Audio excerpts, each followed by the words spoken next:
Welcome to ഫാർബ focus. ഈ ചാനലിൽ BPharm ക്ലാസുകൾ മലയാളത്തിൽ ഈസിയായി എക്സ്പ്ലെയിൻ ചെയ്യുന്നു. സിലബസ് ബേസ്ഡ് എക്സ്പ്ലനേഷൻ ആണ്. ഇതുപോലത്തെ ഹെൽപ്ഫുൾ കണ്ടന്റ്സിന് വേണ്ടി please do like and subscribe. ഇന്ന് നമ്മൾ B Pharm 7th semester instrumental method of അനാലിസിസിലെ ഗ്യാസ് ക്രൊമാറ്റോഗ്രഫി എന്ന ചാപ്റ്ററിന്റെ കണ്ടിന്യൂഷൻ ആണ് ഡിസ്കസ് ചെയ്യുന്നത്. കഴിഞ്ഞ ക്ലാസ്സിൽ നമ്മൾ ഗ്യാസ് ക്രൊമാറ്റോഗ്രഫി, അതിൻ്റെ ഇൻട്രൊഡക്ഷൻ, അഡ്വാൻറ്റേജസ്, ഇൻസ്ട്രുമെൻറ്റേഷനിൽ ഒരു സ്റ്റാർട്ടിംഗ് പോർഷനായിട്ട് carrier gas reservoir, flow regulators and flow meters, sampling units, ഈ 3 പോർഷനാണ് ഡിസ്കസ് ചെയ്തത്. അതിൻ്റെ വീഡിയോ നമ്മുടെ ചാനലിൽ അപ്ലോഡ് ചെയ്തിട്ടുണ്ട്. വേണ്ടവർ ജസ്റ്റ് കയറി ചെക്ക് ചെയ്യാം. അപ്പോൾ ഇന്ന് നമ്മൾ ഇൻസ്ട്രുമെൻറ്റേഷൻ്റെ കണ്ടിന്യൂഷൻ ആണ് ഡിസ്കസ് ചെയ്യുന്നത്. അടുത്തതാണ് injectors. Injections of sample into capillary column. Capillary കോളത്തിലോട്ട് സാമ്പിളിനെ ഇഞ്ചക്ട് ചെയ്യുന്ന മെത്തേഡ്സ് ആണ് പറയുന്നത്. 4 method: split injections, splitless injections, on column injections, automatic injectors, അതേപോലെ കോൾഡ് ഓൺ കോളം ഇഞ്ചക്ടേഴ്സ്. 5 ടൈപ്പാണ് ഉള്ളത്. ഫസ്റ്റ് വൺ ആണ് സ്പ്ലിറ്റ് ഇഞ്ചക്ഷൻ. സ്പ്ലിറ്റ് ഇഞ്ചക്ഷൻസ് എന്ന് പറഞ്ഞു കഴിഞ്ഞാൽ ഒരു നീഡഡ് വാൾവ് യൂസ് ചെയ്തിട്ട് സാമ്പിൾ സ്ട്രീമിനെ 2 അൺഈക്വൽ ഫ്ലോ ആയിട്ട് സ്പ്ലിറ്റ് ചെയ്യുകയാണ് ചെയ്യുന്നത്. അതിൽ സ്മോളർ ഫ്ലോ, ചെറിയ ഫ്ലോ കോളത്തിലോട്ട് മൂവ് ചെയ്യുന്നുണ്ട്, ലാർജർ ഫ്ലോ അറ്റ്മോസ്ഫിയറിലോട്ട് വെൻറ്റ് വഴി മൂവ് ചെയ്യുന്നുണ്ട്. ഇത് ഹയസ്റ്റ് സെൻസിറ്റിവിറ്റി ഉള്ള സാമ്പിൾസിന് സ്യൂട്ടബിൾ അല്ല. അപ്പോൾ ഇതാണ് സ്പ്ലിറ്റ് ഇഞ്ചക്ഷൻസ് എന്ന് പറയുന്നത്. സ്പ്ലിറ്റ്ലെസ് ഇഞ്ചക്ഷൻസ് ആണെങ്കിലോ എൻറ്റയർ സാമ്പിളും കോളത്തിലോട്ട് പാസ് ചെയ്യുന്നുണ്ട്. ഈ സാമ്പിൾ എന്ന് പറഞ്ഞാൽ വെരി ഡൈലൂട്ട് ആയിരിക്കണം. എന്തിനു വേണ്ടിയിട്ടാണ്? കോളത്തിൻ്റെ ഓവർലോഡിങ് പ്രിവെൻറ്റ് ചെയ്യാൻ വേണ്ടിയിട്ടാണ്. പിന്നെ ഹൈ കപ്പാസിറ്റി കോളംസ് ഇവിടെ റിക്വയേർഡ് ആണ്. ഇതാണ് സ്പ്ലിറ്റ്ലെസ് ഇഞ്ചക്ഷൻ. അപ്പോൾ സ്പ്ലിറ്റ് ഇഞ്ചക്ഷൻസ് എന്ന് പറഞ്ഞാൽ എന്താണ്? സാമ്പിൾ സ്ട്രീമിനെ 2 അൺഈക്വൽ ഫ്ലോ ആയിട്ട് സ്പ്ലിറ്റ് ചെയ്തിട്ട് ഒരു നീഡഡ് വാൾവ് യൂസ് ചെയ്തിട്ടാണ് അങ്ങനെ സ്പ്ലിറ്റ് ചെയ്യുന്നത്. അതിൽ സ്മോളർ ഫ്ലോനെ കോളത്തിലോട്ടും ലാർജർ ഫ്ലോനെ അറ്റ്മോസ്ഫിയറിലോട്ട് വെൻറ്റ് വഴി മൂവ് ചെയ്യുന്നുണ്ട്. ഹയസ്റ്റ് സെൻസിറ്റിവിറ്റി സാമ്പിൾ ആണെങ്കിൽ ഇത് സ്യൂട്ടബിൾ അല്ല. സ്പ്ലിറ്റ്ലെസ് ഇഞ്ചക്ഷൻസ് എന്ന് പറഞ്ഞാൽ എൻറ്റയർ സാമ്പിളും കോളത്തിലോട്ട് മൂവ് ചെയ്യുന്നുണ്ട്. സാമ്പിൾ എന്ന് പറഞ്ഞാൽ വെരി ഡൈലൂട്ട് ആയിരിക്കണം. കോളം ഓവർലോഡിങ് പ്രിവെൻറ്റ് ചെയ്യാൻ വേണ്ടിയിട്ടാണ്. ഹൈ കപ്പാസിറ്റി കോളംസ് ഇവിടെ റിക്വയേർഡ് ആണ്. അടുത്തത് ഓൺ കോളം ഇഞ്ചക്ഷൻസ് ആണ്. ഓൺ കോളം ഇഞ്ചക്ഷൻസ് എന്ന് പറഞ്ഞു കഴിഞ്ഞാൽ വെരി ഫൈൻ നീഡിൽസ് ഉള്ള സിറിഞ്ചാണ് ഇവിടെ യൂസ് ചെയ്യുന്നത്. വെരി ഫൈൻ നീഡിലുള്ള സിറിഞ്ചാണ് യൂസ് ചെയ്യുന്നത്. എയർ 20 ഡിഗ്രി സെൽഷ്യസിലോട്ട് കൂൾ ചെയ്യുന്നുണ്ട്. എന്താണ്? Below boiling point of the sample. ഒരു വാം എയർ ആണ് ഈ സർക്കുലേറ്റ് ചെയ്തിട്ട് സാമ്പിളിനെ വേപ്പറൈസ് ചെയ്യുന്നത്. ഓൺ കോളം ഇഞ്ചക്ടേഴ്സ്, അതിൻ്റെ ഫിഗർ ഇവിടെ കൊടുത്തിട്ടുണ്ട്. അടുത്തത് ഓട്ടോമാറ്റിക് ഇഞ്ചക്ടേഴ്സ് ഉണ്ട്. അത് റീപ്രൊഡ്യൂസബിലിറ്റി ഇംപ്രൂവ് ചെയ്യുന്നുണ്ട്. ലാർജ് നമ്പർ ഓഫ് സാമ്പിൾസ് ഉണ്ടെങ്കിലോ അല്ലെങ്കിൽ അൺഅറ്റൻഡഡ്, അതായത് അറ്റൻഡേഴ്സ് ഇല്ലാത്ത ഓപ്പറേഷൻസിൻ്റെ കേസിലൊക്കെ ഇത് സ്യൂട്ടബിൾ ആണ്. സോളിഡ് സാമ്പിൾസ് ആണെങ്കിൽ നമ്മൾ സൊല്യൂഷൻസ് ആയിട്ട് ഇൻട്രൊഡ്യൂസ് ചെയ്യുന്നുണ്ട്. അതല്ലെങ്കിൽ സീൽഡ് ഗ്ലാസ് ആംബ്യൂൾസിലാണ് ഇത് ഇൻട്രൊഡ്യൂസ് ചെയ്യുക. ആംബ്യൂൾസ് ഗ്ലാസ് ടിപ്പ് പ്ലങ്ങർ യൂസ് ചെയ്ത് ക്രഷ് ചെയ്യുകയാണ് ചെയ്യുന്നത്. പിന്നെ വേപ്പറൈസ് ചെയ്തിട്ട് കോളത്തിലോട്ട് കരിയർ ഗ്യാസിൻ്റെ കൂടെ ഫ്ലോ ചെയ്യും. അതാണ് ഓട്ടോമാറ്റിക് ഇഞ്ചക്ടേഴ്സിൽ വരുന്നത്. അതായത് റീപ്രൊഡ്യൂസബിലിറ്റി ഇംപ്രൂവ് ചെയ്യുന്നുണ്ട്. ലാർജ് നമ്പർ ഓഫ് സാമ്പിൾസ് ഉണ്ടെങ്കിൽ സ്യൂട്ടബിൾ ആണ്. ഓപ്പറേഷൻ അറ്റൻഡേഴ്സ് ഇല്ലാത്ത കേസസിലും സ്യൂട്ടബിൾ ആണ്. സോളിഡ് സാമ്പിൾസ് എന്ത് ചെയ്യുന്നുണ്ട്? സൊല്യൂഷൻസിൻ്റെ ഫോമിൽ ഇൻട്രൊഡ്യൂസ് ചെയ്യും സീൽഡ് ഗ്ലാസ് ആംബ്യൂൾസിലോട്ട്. ഈ ampoules glass tipped plunger use ചെയ്ത് ക്രഷ് ചെയ്ത് അതിൽ വേപ്പറൈസ് ചെയ്തിട്ട് കോളത്തിലോട്ട് കരിയർ ഗ്യാസിൻ്റെ കൂടെ ഫ്ലോ ചെയ്യുന്നുണ്ട്. ഇതാണ് ഓട്ടോമാറ്റിക് ഇഞ്ചക്ഷൻസിൽ വരുന്നത്. അടുത്തത് കോൾഡ് ഓൺ കോളം ഇഞ്ചക്ഷൻസ് ആണ്. കോൾഡ് ഓൺ കോളം ഇഞ്ചക്ഷൻസ് എന്ന് പറഞ്ഞു കഴിഞ്ഞാൽ ലോ ടെമ്പറേച്ചറിൽ ഡയറക്റ്റ് ഇഞ്ചക്ഷൻ ആണ് അവിടെ നടക്കുന്നത്. ലോ ഇനീഷ്യൽ ടെമ്പറേച്ചർ ആയിരിക്കും. അത് സൊല്യൂട്ട് റിട്ടൻഷൻ നടക്കുന്നതിനനുസരിച്ച് ടെമ്പറേച്ചർ ഇൻക്രീസ് ആവുന്നുണ്ട്. അങ്ങനെ കോളത്തിൻ്റെ ടോപ്പിൽ ഒരു നാരോ പ്ലഗ് ഫോം ചെയ്യുന്നുണ്ട്. ഈ കോളം ടെമ്പറേച്ചർ റേസ് ആയിക്കഴിഞ്ഞാൽ, കൂടിക്കഴിഞ്ഞാൽ സൊല്യൂട്ട് വോളറ്റലൈസ് ചെയ്തിട്ട് സെപ്പറേറ്റ് ചെയ്യാൻ സാധിക്കുന്നുണ്ട്. ഇതാണ് കോൾഡ് ഓൺ കോളം ഇഞ്ചക്ടേഴ്സിൻ്റെ വർക്കിംഗ്. അതായത് ഡയറക്റ്റ് ഇഞ്ചക്ഷൻ ആണ്, ലോ ടെമ്പറേച്ചറിലാണ്. ഇവിടെ ഹീറ്റഡ് ഇഞ്ചക്ഷൻ പോർട്ട് ഇല്ല. ലോ ഇനീഷ്യൽ ടെമ്പറേച്ചർ ആയിരിക്കും. സൊല്യൂട്ടിൻ്റെ റിട്ടൻഷൻ ടൈമിൽ അത് ഇൻക്രീസ് ചെയ്യുന്നുണ്ട്. കോളത്തിൻ്റെ ടോപ്പിൽ ഒരു നാരോ പ്ലഗ് ഫോം ചെയ്യും.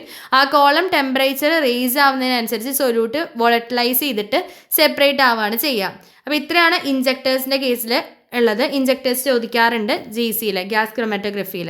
അടുത്തത് കോളംസ് ആണ്. കോളം എന്ന് പറഞ്ഞാൽ ഡിഫറെൻറ്റ് ഷേപ്പിലും സൈസിലൊക്കെ അവൈലബിൾ ആണ്. U shaped, tube shaped, coiled helix type ഒക്കെ അവൈലബിൾ ആണ്. പിന്നെ കോളം ഉണ്ടാക്കിയിരിക്കുന്ന മെറ്റീരിയൽസ് എന്തൊക്കെയാണ്? കോപ്പർ ഉണ്ട്, stainless steel, aluminium, glass, nylon, synthetic plastics ഒക്കെ യൂസ് ചെയ്ത് നമ്മൾ കോളം ഉണ്ടാക്കുന്നുണ്ട്. സപ്പോർട്ട് മെറ്റീരിയൽ ഈ സപ്പോർട്ട് മെറ്റീരിയൽ എന്ന് പറഞ്ഞാൽ ലിക്വിഡ് ഫേസിന് സപ്പോർട്ട്, മെക്കാനിക്കൽ സപ്പോർട്ട് പ്രൊവൈഡ് ചെയ്യുന്നുണ്ട്. ഈ ഐഡിയൽ സപ്പോർട്ടിൻ്റെ റിക്വയർമെൻറ്റ്സ് എന്തൊക്കെയാണ്? അതിന് ലാർജ് സർഫസ് ഏരിയ ആയിരിക്കണം, കെമിക്കലി ഇനേർട്ട് ആയിരിക്കണം, ലിക്വിഡ് ഫേസിൽ അത് യൂണിഫോം വെറ്റിംഗ് ആണ് നടത്തേണ്ടത്, തെർമോസ്റ്റേബിൾ ആയിരിക്കണം. അപ്പോൾ ഇതൊക്കെയാണ് കോളത്തിലെ സപ്പോർട്ട് മെറ്റീരിയലിൻ്റെ കേസ് പറയുന്നത്. കോമൺലി യൂസ് ചെയ്യുന്ന സോളിഡ് സപ്പോർട്ടുകളാണ് ഡയറ്റമേഷ്യസ് എർത്ത്, അതിന് എക്സാമ്പിളാണ് kieselguhr, glass beads, porous polymers ഒക്കെയാണ്. അടുത്തത് സാൻഡും ഉണ്ട് എക്സാമ്പിളായിട്ട് കോമൺലി യൂസ് ചെയ്യുന്ന സോളിഡ് സപ്പോർട്ടുകളാണ്. ടൈപ്പ് ഓഫ് കോളം, 2 ടൈപ്പ് കോളമാണ് ഉള്ളത്. ഇത് ചോദിക്കാറുണ്ട് കേട്ടോ, 2 മാർക്ക് ക്വസ്റ്റ്യൻ ആയിട്ട് ചോദിക്കാറുണ്ട്. ടൈപ്പ് ഓഫ് കോളം, ഒന്ന് കാപ്പിലറി കോളം ഉണ്ട്, രണ്ടാമത്തെ പാക്ഡ് കോളം. കാപ്പിലറി കോളം എന്ന് പറഞ്ഞു കഴിഞ്ഞാൽ അതിൻ്റെ ഇൻറ്റേർണൽ ഡയമീറ്റർ എത്രയാണ്? Few 10th of a millimeter, അതായത് 0.3 to 0.9 millimeter, that is 30 to 90 micrometer ആണ് അതിൻ്റെ ആക്ച്വൽ ഇന്നർ പോർ എന്ന് വരുന്നത്. ഫീച്ചേഴ്സ് എന്ന് പറഞ്ഞാൽ ഇത് യൂണിഫോം ആയിരിക്കും, നാരോ ഡയമീറ്റർ ആണ് ഇതുള്ളത്. ഈ കാപ്പിലറി കോളം 2 ടൈപ്പ് ഉണ്ട്, W കോട്ടും ഉണ്ട്, S കോട്ടും ഉണ്ട്. W കോട്ട് എന്ന് പറഞ്ഞാൽ വാൾ കോട്ടഡ് ഓപ്പൺ ട്യൂബുലാർ ഉണ്ട്, S കോട്ട് എന്ന് പറഞ്ഞാൽ സപ്പോർട്ട് കോട്ടഡ് ഓപ്പൺ ട്യൂബുലാർ ഉണ്ട്. ഈ ഒരു കാപ്പിലറി കോളം എന്ന് പറഞ്ഞാൽ ഗ്ലാസ് കൊണ്ടോ അല്ലെങ്കിൽ സ്റ്റെയിൻലെസ് സ്റ്റീൽ കൊണ്ടോ ആണ് ഉണ്ടാക്കിയിരിക്കുന്നത്.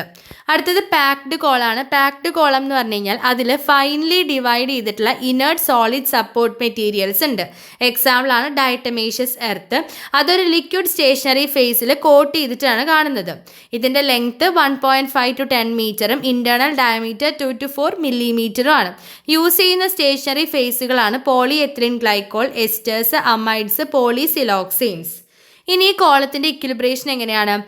സാമ്പിൾ ഇൻട്രൊഡ്യൂസ് ചെയ്യുന്നതിന് മുമ്പ് തന്നെ കോളം എന്ത് ചെയ്യണം? ഇൻസ്ട്രുമെൻറ്റുമായിട്ട് അറ്റാച്ച് ചെയ്യണം. എന്നിട്ട് ഫ്ലോ റെഗുലേറ്റേഴ്സ് യൂസ് ചെയ്തിട്ട് ഒരു ഫ്ലോ റേറ്റ് സെറ്റ് ചെയ്ത് കൊടുക്കണം. കണ്ടീഷനിങ് ചെയ്യണം. അതായത് കാരിയർ ഗ്യാസ് എന്ത് ചെയ്യുക? കോളത്തിലൂടെ 24 hours ബിഫോർ യൂസ് എന്ത് ചെയ്യണം? പാസ് ചെയ്യണം. അപ്പോൾ ഇതാണ് ഇക്വിലിബ്രേഷൻ ഓഫ് കോളത്തിൽ വരുന്നത്. അപ്പോൾ എങ്ങനെ ഇതിനെ ഇക്വിലിബ്രേഷൻ ചെയ്യുക, ഇക്വിലിബ്രിയം അറ്റൈൻ ചെയ്യിക്കുക? സാമ്പിൾ ഇൻട്രൊഡക്ഷന് മുമ്പ് കോളത്തിനെ ഇൻസ്ട്രുമെൻറ്റിലോട്ട് അറ്റാച്ച് ചെയ്യണം. ഫ്ലോ റെഗുലേറ്റേഴ്സ് യൂസ് ചെയ്ത് ഫ്ലോ റേറ്റ് സെറ്റ് ചെയ്യണം. അതിനുശേഷം 24 hours ബിഫോർ യൂസ്, നമ്മൾ യൂസ് ചെയ്യുന്നതിൻ്റെ 24 മണിക്കൂർ മുമ്പ് കാരിയർ ഗ്യാസ് ആ കോളത്തിലൂടെ പാസ് ചെയ്യണം. അപ്പോൾ ഇതാണ് ഇക്വിലിബ്രേഷൻ ഓഫ് ദ കോളം. അടുത്തത്, അപ്പോൾ കോളം കഴിഞ്ഞു. കോളത്തിൽ നമ്മൾ എന്താണ് കോളത്തിൻ്റെ മെറ്റീരിയൽസ് ഏതൊക്കെ ഷേപ്പിൽ അവൈലബിൾ ആണ്, സപ്പോർട്ട് മെറ്റീരിയൽസ്, അതിൻ്റെ റിക്വയർമെൻറ്റ്സും, type of column, equilibration of column, ഇത്രയും കാര്യങ്ങളാണ് നമ്മൾ കോളത്തിൽ ഡിസ്കസ് ചെയ്തത്. അടുത്തത് ടെമ്പറേച്ചർ കൺട്രോൾ ഡിവൈസ് ആണ്. ടെമ്പറേച്ചർ കൺട്രോൾ ചെയ്യാൻ വേണ്ടിയിട്ടാണ്. പ്രീ ഹീറ്റേഴ്സ് ഉണ്ട്. പ്രീ ഹീറ്റേഴ്സ് എന്ന് പറഞ്ഞു കഴിഞ്ഞാൽ ഇൻജെക്റ്റഡ് സാമ്പിളിനെ വേപ്പർ ഫോമിലോട്ട് കൺവേർട്ട് ചെയ്യുന്നുണ്ട്. ഇത് ഇൻജെക്റ്റിംഗ് ഡിവൈസിൻ്റെ കൂടെ തന്നെയാണ് യൂഷ്വലി പ്ലേസ് ചെയ്യുന്നത്. എന്തിനു വേണ്ടിയിട്ടാണ്? ഈ കോളത്തിലോട്ട് എൻ്റർ ചെയ്യുന്നതിന് തൊട്ട് മുൻപ് തന്നെ എഫീഷ്യൻ്റ് ആയിട്ടുള്ള വേപ്പറൈസേഷൻ എൻഷ്വർ ചെയ്യാൻ വേണ്ടിയിട്ടാണ്. അടുത്തത് പ്രീ ഹീറ്റേഴ്സ് കഴിഞ്ഞു. അടുത്തതാണ് തെർമോസ്റ്റാറ്റിക്കലി കൺട്രോൾഡ് ഓവൻ. അത് കോളത്തിലുള്ള റിക്വയർഡ് ടെമ്പറേച്ചറിനെ മെയിൻറ്റെയിൻ ചെയ്യുന്നുണ്ട്. അതും എഫിഷ്യൻ്റ് ആയിട്ടുള്ള സെപ്പറേഷന് ഹൈലി റിക്വയർഡ് ആണ്. 2 ടൈപ്പ് ഓപ്പറേഷനാണ് അവിടെ നടക്കുക, ഐസോതെർമൽ ഓപ്പറേഷനും ലീനിയർ പ്രോഗ്രാമിങ്ങും. അപ്പോൾ ഇതാണ് temperature control ഡിവൈസിൽ pre ഹീറ്റേഴ്സും thermostatically controlled ഓവനും. അടുത്തത് ഡിറ്റക്ടേഴ്സ് ആണ്. ഡിറ്റക്ടേഴ്സ് എന്ന് പറഞ്ഞാൽ അതിൻ്റെ ഐഡിയൽ ക്യാരക്ടേഴ്സ് എങ്ങനെയൊക്കെയാണ്? സെൻസിറ്റീവ് ആയിരിക്കണം, ഹൈ ടെമ്പറേച്ചറിൽ ഓപ്പറേറ്റ് ചെയ്യണം, സ്റ്റേബിൾ ആയിരിക്കണം, റീപ്രൊഡ്യൂസബിൾ ആയിരിക്കണം, ലീനിയർ റെസ്പോൺസ് അത് പ്രൊവൈഡ് ചെയ്യണം, വൈഡ് ഡൈനാമിക് റേഞ്ച് ആയിരിക്കണം, ഫാസ്റ്റ് റെസ്പോൺസ് പ്രൊവൈഡ് ചെയ്യണം, സിമ്പിൾ ആയിരിക്കണം, നോൺ ഡിസ്ട്രക്റ്റീവ് ആയിരിക്കണം, യൂണിഫോം റെസ്പോൺസ് ആയിരിക്കണം എല്ലാ അനലൈറ്റ്സിനോടും കാണിക്കേണ്ടത്. ഇതൊക്കെയാണ് ഡിറ്റക്ടേഴ്സിൻ്റെ ഐഡിയൽ റിക്വയർമെൻറ്റ്സിൽ വരുന്നത്. ഇനി നമുക്ക് ഡിഫറെൻറ്റ് ടൈപ്സ് ഓഫ് ഡിറ്റക്ടേഴ്സ് നോക്കാം. ഫസ്റ്റ് വൺ ആണ് ഫ്ലെയിം അയണൈസേഷൻ ഡിറ്റക്ടർ. GCയിൽ ഗ്യാസ് ക്രൊമാറ്റോഗ്രഫിയിൽ യൂസ് ചെയ്യുന്ന ഡിറ്റക്ടേഴ്സ് ഭയങ്കര ഇമ്പോർട്ടൻ്റ് ആണ്, ചോദിക്കാറുണ്ട്. 10 മാർക്കിനൊക്കെ ഗ്യാസ് ക്രൊമാറ്റോഗ്രഫി ചോദിക്കാറുണ്ട്, അപ്പോൾ ഒരിക്കലും മിസ് ചെയ്യാൻ പാടില്ല. ഫസ്റ്റ് വൺ ആണ് ഫ്ലെയിം അയണൈസേഷൻ ഡിറ്റക്ടർ. അതിന് നമ്മൾ FID എന്നാണ് ഷോർട്ടായിട്ട് പറയുക. ഇത് ഹൈഡ്രോ കാർബൺ കോൺസെൻട്രേഷൻ ഡിറ്റർമിൻ ചെയ്യാൻ വേണ്ടിയിട്ടുള്ള ഒരു സ്റ്റാൻഡേർഡ് മെത്തേഡാണ്. ഈ ഒരു ഫ്ലെയിം അയണൈസേഷൻ ഡിറ്റക്ടറിൻ്റെ പ്രിൻസിപ്പിൾ എന്ന് പറഞ്ഞു കഴിഞ്ഞാൽ എന്താണ്? അവിടെ കോമ്പൗണ്ട് ബേൺ ആയിക്കൊണ്ടിരിക്കുന്ന സമയത്ത് ഫ്ലെയിമിൻ്റെ കണ്ടക്ടിവിറ്റിക്ക് ചേഞ്ച് വരുന്നുണ്ട്. കോളത്തിലുള്ള effluent from column burned with hydrogen and air. ഹൈഡ്രജൻ്റെയും എയറിൻ്റെയും കൂടെ ഈ കോളത്തിൽ നിന്നുള്ള എഫ്ലുവൻറ്റ് ബേൺ ആവുന്നുണ്ട്. ഓർഗാനിക് കോമ്പൗണ്ട്സ് ആണെങ്കിൽ അയോൺസും ഇലക്ട്രോൺസും പ്രൊഡ്യൂസ് ചെയ്യുന്നുണ്ട്. അങ്ങനെ ഈ ഫ്ലെയിമിലൂടെ ഇലക്ട്രിസിറ്റീനെ കണ്ടക്ട് ചെയ്യുന്നുണ്ട്. ലാർജ് ഇലക്ട്രോൺ പൊട്ടൻഷ്യൽ ഈ ബേർണർ ടിപ്പിൽ അപ്ലൈ ചെയ്യുന്ന സമയത്ത് അവിടെ അയോൺസ് കളക്ട് ആവുന്നുണ്ട് ഇലക്ട്രോഡിൽ. അത് ഇലക്ട്രിക് കറണ്ട് കാരണം റെക്കോർഡ് ചെയ്യുന്നുണ്ട്. അങ്ങനെ കറണ്ട് ഉണ്ടാവും. കളക്ടറിന് അക്രോസ് ഉള്ള കറണ്ട് എന്ന് പറഞ്ഞു കഴിഞ്ഞാൽ റേറ്റ് ഓഫ് അയണൈസേഷൻ, അതായത് കോൺസെൻട്രേഷനോട് ഡയറക്ട്ലി പ്രപ്പോർഷണൽ ആയിരിക്കും. ഇതിൻ്റെ നേച്ചർ ഒരു നോൺ ഡിസ്ട്രക്റ്റീവ് ആയിട്ടുള്ള മാസ് സെൻസിറ്റീവ് നേച്ചറാണ് ഈ ഒരു ഫ്ലെയിം അയണൈസേഷൻ ഡിറ്റക്ടറിലുള്ളത്. അപ്പോൾ നമ്മൾ എന്താ പറഞ്ഞത്, ഹൈഡ്രോ കാർബൺ കോൺസെൻട്രേഷൻ്റെ സ്റ്റാൻഡേർഡ് മെത്തേഡാണ്. ഇവിടെ കോമ്പൗണ്ട് ബേൺ ആവുന്ന സമയത്ത് ഫ്ലെയിമിൽ കണ്ടക്ടിവിറ്റിക്ക് ചേഞ്ച് ഉണ്ടാവുന്നുണ്ട്. അങ്ങനെ കോളത്തു നിന്നുള്ള എഫ്ലുവൻറ്റ് ഹൈഡ്രജൻ്റെയും എയറിൻ്റെയും കൂടെ ബേൺ ആയിട്ട് ഓർഗാനിക് കോമ്പൗണ്ട്സ് അയോൺസും ഇലക്ട്രോൺസും പ്രൊഡ്യൂസ് ചെയ്തിട്ട് ഇലക്ട്രിസിറ്റീനെ ഫ്ലെയിമിലൂടെ കണ്ടക്ട് ചെയ്യുന്നുണ്ട്. ലാർജ് ഇലക്ട്രോൺ പൊട്ടൻഷ്യൽ ബർണർ ടിപ്പിൽ അപ്ലൈ ചെയ്യുമ്പോൾ അയോൺസ് ഇലക്ട്രോഡ്സിൽ കളക്ട് ആവുന്നുണ്ട്. അത് റെക്കോർഡ് ആവുന്നുണ്ട്. Ions collected on electron recorded, അത് റെക്കോർഡ് ആവുന്നുണ്ട് ഡ്യൂ ടു ഇലക്ട്രിക് കറണ്ട്. അങ്ങനെ ഈ കളക്ടറിന് അക്രോസ് ഉള്ള കറണ്ട് എന്ന് പറഞ്ഞാൽ റേറ്റ് ഓഫ് അയണൈസേഷനോട് പ്രപ്പോർഷണൽ ആണ്. ഇതിൻ്റെ നേച്ചർ ഒരു നോൺ ഡിസ്ട്രക്റ്റീവ് മാസ് സെൻസിറ്റീവ് നേച്ചറാണ് ഫ്ലെയിം അയണൈസേഷൻ ഡിറ്റക്ടറിനുള്ളത്. അതിൻ്റെ അഡ്വാൻറ്റേജസ് ആണ്, മൈക്രോഗ്രാം ക്വാണ്ടിറ്റീസിനെ വരെ അത് ഡിറ്റക്ട് ചെയ്യുന്നുണ്ട്, സ്റ്റേബിൾ ആണ്, മോസ്റ്റ് ഓർഗാനിക് കോമ്പൗണ്ട്സിനോടും റെസ്പോണ്ട് ചെയ്യുന്നുണ്ട്, എക്സലൻറ്റ് ലീനിയാരിറ്റി ആയിരിക്കും. ഡിസഡ്വാൻറ്റേജസ് എന്ന് പറയുമ്പോൾ അത് ഡിസ്ട്രക്റ്റീവ് ആണ്. ഇതാണ് ഫ്ലെയിം അയണൈസേഷൻ ഡിറ്റക്ടർ. അപ്പോൾ കോളം ഇവിടെ എയറിൻ്റെ ഇൻലെറ്റും ഹൈഡ്രജൻ്റെ ഇൻലെറ്റും ഉണ്ട്, ഫ്ലെയിമിൻ്റെ ഒരു ടിപ്പ് ഉണ്ട്, പിന്നെ ഫ്ലെയിം കാണുന്നുണ്ട്, ഇവിടെ ഇഗ്നൈറ്റർ ഉണ്ട്, പവർ സപ്ലൈ ഇവിടെ പ്രൊവൈഡ് ചെയ്തിട്ടുണ്ട്. ഇതാണ് ടവറിൻ്റെ ബോഡി. ഇവിടെ കാഥോഡായിട്ട് കളക്ടറും ഉണ്ട്. ഫ്ലെയിം ടിപ്പാണ് ആനോഡായിട്ട് ആക്ട് ചെയ്യുന്നത്. എങ്ങനെയാണ് അതിൻ്റെ വർക്കിംഗ് കാര്യങ്ങൾ നമ്മളിവിടെ പറഞ്ഞല്ലോ. അപ്പോൾ അത്രയാണ് ഫ്ലെയിം അയണൈസേഷൻ ഡിറ്റക്ടർ. അടുത്തതാണ് thermal conductivity detector. Thermal conductivity ഡിറ്റക്ടറാണ് നമ്മൾ കോമൺലി യൂസ് ചെയ്യുന്ന ഡിറ്റക്ടർ. അത് എയറിനെയും ഓക്സിജനെയും കാർബൺ മോണോക്സൈഡിനെയും നൈട്രജനെയും SO2 ഒക്കെ ഡിറ്റക്ട് ചെയ്യുന്നുണ്ട്. ഇതിൻ്റെ കൺസ്ട്രക്ഷൻ പ്രിൻസിപ്പിൾ എന്ന് പറഞ്ഞു കഴിഞ്ഞാൽ ഇവിടെ ഫിഗർ കൊടുത്തിട്ടുണ്ട്. 2 parallel tubes containing gas and heating coil. ഗ്യാസും ഹീറ്റിംഗ് കോയിലും കണ്ടെയ്ൻ ചെയ്യുന്ന 2 പാരലൽ ട്യൂബ്സ് അറേഞ്ച് ചെയ്തിട്ടുണ്ട്. ഒരു ട്യൂബിലാണെങ്കിൽ റെഫറൻസ് ഗ്യാസും, അതായത് കാരിയർ ഗ്യാസും, ഒരു ട്യൂബിൽ സാമ്പിളും ആണ് ഉണ്ടാവുക. തെർമൽ കണ്ടക്ടിവിറ്റി, കാരിയർ ഗ്യാസിൻ്റെ തെർമൽ കണ്ടക്ടിവിറ്റി അനലൈറ്റിൻ്റെ പ്രസൻസിനനുസരിച്ച് പ്ലാറ്റിനം വയേഴ്സ് ഇലക്ട്രിക്കലി ഹീറ്റ് ആവുന്നുണ്ട്. അങ്ങനെ ഇക്വിലിബ്രിയം ടെമ്പറേച്ചറും റെസിസ്റ്റൻസും ഉണ്ടാവും വിത്ത് കാരിയർ ഗ്യാസ്. ഇത് ഒരു വീറ്റ്സ്റ്റോൺ ബ്രിഡ്ജ് അറേഞ്ച്മെൻറ്റുമായിട്ട് മൗണ്ട് ചെയ്തിട്ടുണ്ട്. ജസ്റ്റ് ഫിഗർ നോക്കാം. ഫിഗറിൽ പറയുന്നത് എങ്ങനെയാണ്, 2 പാരലൽ ട്യൂബ് ഇവിടെ അറേഞ്ച് ചെയ്തിട്ടുണ്ട്. അതേപോലെ തന്നെ നമ്മൾ എന്താ പറഞ്ഞത്, ഒരു ട്യൂബിൽ ഇവിടെ ഇതാണ് റെഫറൻസ് ചേമ്പർ. അപ്പോൾ ഇതിൽ റെഫറൻസ് ഗ്യാസ് ആണ് പ്രസൻ്റ് ആയിട്ടുള്ളത്. ഇവിടെ സാമ്പിൾ, ഇത് മെഷറിംഗ് ചേമ്പർ ആണ്, ഇവിടെ സാമ്പിളും ആണ് പ്രസൻ്റ് ആയിട്ടുള്ളത്. ഇനി ഈ ഒരു കാരിയർ ഗ്യാസിൻ്റെ അനലൈറ്റിൻ്റെ പ്രസൻസിൽ കാരിയർ ഗ്യാസിൻ്റെ കണ്ടക്ടിവിറ്റി, തെർമൽ കണ്ടക്ടിവിറ്റിയിൽ വരുന്ന ഓൾട്രേഷനെ ബേസ് ചെയ്തിട്ട് ഇവിടെയുള്ള പ്ലാറ്റിനം വയേഴ്സ് ഹീറ്റ് ആവും. തന്നെയാണ് പ്ലാറ്റിനം വയേഴ്സ്. ആ പ്ലാറ്റിനം വയേഴ്സ് ഹീറ്റായിട്ട് എന്ത് ചെയ്യും, ഇക്വിലിബ്രിയം ടെമ്പറേച്ചറും റെസിസ്റ്റൻസും ആണ് ഉണ്ടാവുക വിത്ത് കാരിയർ ഗ്യാസ്. ഇത് ഒരു വീറ്റ്സ്റ്റോൺ ബ്രിഡ്ജ് അറേഞ്ച്മെൻറ്റ്, ഇതിനെയാണ് വീറ്റ്സ്റ്റോൺ ബ്രിഡ്ജ് അറേഞ്ച്മെൻറ്റ് എന്ന് പറയുക. വീറ്റ്സ്റ്റോൺ ബ്രിഡ്ജ് അറേഞ്ച്മെൻറ്റുമായിട്ട് അറ്റാച്ച് ചെയ്തിട്ടുണ്ട്. അനലൈറ്റ് എമർജ് ചെയ്യുന്ന സമയത്ത്, അതായത് അനലൈറ്റ് വരുന്ന സമയത്ത് സറൗണ്ടിങ് ഗ്യാസസിൻ്റെയൊക്കെ തെർമൽ കണ്ടക്ടിവിറ്റി അവിടെ ഓൾട്ടർ ആവുന്നുണ്ട്, ചേഞ്ച് ആവുന്നുണ്ട്. അങ്ങനെ വയറിൻ്റെ ടെമ്പറേച്ചറും റെസിസ്റ്റൻസും ചേഞ്ച് ആവും. അങ്ങനെ ഇംബാലൻസ് സിഗ്നൽ ആംപ്ലിഫൈ ചെയ്ത് റെക്കോർഡ് ചെയ്യുകയാണ് ചെയ്യുന്നത്. കാരിയർ ഗ്യാസ് മാത്രമാണെങ്കിൽ ഫിലമെൻറ്റ് ഒരു കോൺസ്റ്റൻറ്റ് ടെമ്പറേച്ചറിൽ ഹീറ്റ് ആവും. അങ്ങനെ കോൺസ്റ്റൻറ്റ് ഹീറ്റ് ലോസ് ഉണ്ടാവുന്നുണ്ട് അനലൈറ്റിൻ്റെ കൂടെ. അങ്ങനെ തെർമൽ കണ്ടക്ടിവിറ്റി ചേഞ്ച് ആയിട്ട് ഫിലമെൻറ്റ് ടെമ്പറേച്ചറും റെസിസ്റ്റൻസും കൂടുകയാണ് ചെയ്യുക. റിലേറ്റീവ് തെർമൽ കണ്ടക്ടിവിറ്റീൻ്റെ വാല്യൂസ് കൊടുത്തിട്ടുണ്ട്. ആർഗൺ ആണെങ്കിൽ 0.12, നൈട്രജൻ ആണെങ്കിൽ 0.17, ഹീലിയം ആണെങ്കിൽ 1ഉം ഹൈഡ്രജൻ ആണെങ്കിൽ 1.28. അപ്പോൾ തെർമൽ കണ്ടക്ടിവിറ്റി ഡിറ്റക്ടറാണ് പറയുന്നത്. തെർമൽ കണ്ടക്ടിവിറ്റി ഡിറ്റക്ടർ എന്ന് പറഞ്ഞാൽ 2 പാരലൽ ട്യൂബ് അറേഞ്ച് ചെയ്തിട്ടുണ്ട്. അതിൽ ഗ്യാസും ഹീറ്റിംഗ് കോയിലും കണ്ടെയ്ൻ ചെയ്യുന്നുണ്ട്. ഒരു ട്യൂബിൽ റെഫറൻസ് ഗ്യാസും, അതായത് കാരിയർ ഗ്യാസും മറ്റേ സാമ്പിളും ആണ് കണ്ടെയ്ൻ ചെയ്യുന്നത്. പിന്നെ അനലൈറ്റിൻ്റെ പ്രസൻസിൽ കാരിയർ ഗ്യാസിലുള്ള തെർമൽ കണ്ടക്ടിവിറ്റീൻ്റെ ഓൾട്രേഷനെ ബേസ് ചെയ്തിട്ട് പ്ലാറ്റിനം വയേഴ്സ് ഇലക്ട്രിക്കലി ഹീറ്റായിട്ട് ഇക്വിലിബ്രിയം ടെമ്പറേച്ചറും റെസിസ്റ്റൻസും ആണ് കാരിയർ ഗ്യാസിൻ്റെ കൂടെ ഉണ്ടാവുക. ഇത് ഒരു വീറ്റ്സ്റ്റോൺ ബ്രിഡ്ജിൻ്റെ അറേഞ്ച്മെൻറ്റുമായിട്ട് മൗണ്ട് ചെയ്തിട്ടുണ്ട്. ഇനി അനലൈറ്റ് എമർജ് ചെയ്യുന്ന സമയത്ത് അവിടെ സറൗണ്ടിങ് ഗ്യാസസിൻ്റെയൊക്കെ തെർമൽ കണ്ടക്ടിവിറ്റി ഓൾട്ടർ ആവുന്നുണ്ട്. അതേപോലെ വയറിൻ്റെ ടെമ്പറേച്ചർ, റെസിസ്റ്റൻസ് ഇതൊക്കെ ചേഞ്ച് ആവുന്നുണ്ട്. അവിടെ ഇംബാലൻസ്ഡ് ആയിട്ട് സിഗ്നൽ ആംപ്ലിഫൈ ചെയ്ത് റെക്കോർഡ് ചെയ്യുന്നുണ്ട്.